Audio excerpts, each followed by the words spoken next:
Last Saturday, in Chicago's Boys Town neighborhood, a rally was organized to protest the move by President Trump to roll back federal protections for transgender students in public schools. Although organized with good intentions, many, like Sylvia Kiefer, found the rally to be exclusive and insensitive to the transgender community. I believe that, as my son says, they are fake allies. We have multiple times expressed concerns to them that Boys Town is not safe for trans people, especially trans people of color, because it is highly policed. And then in addition to that, they want to have the police invite the police to this event.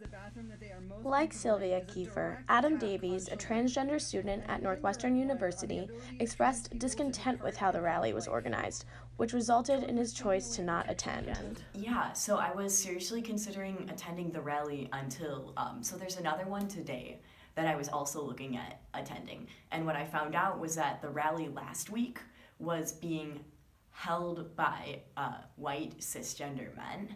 And for me, that was a really big problem, because it's one thing for white cisgender men to help organize behind the scenes, but anything that has to do with like transgender rights should be organized by transgender people. Because what happens in today's society is white cisgender men get this idea that they're being progressive. So they organize these marches, but what they actually do is, instead of giving people who don't have rights voices, they take the spotlight and speak for them, and we don't need that to be done.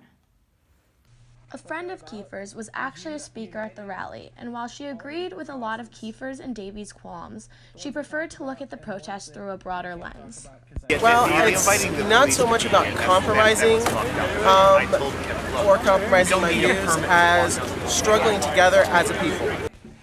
For Medill, this is Olivia Korhonen.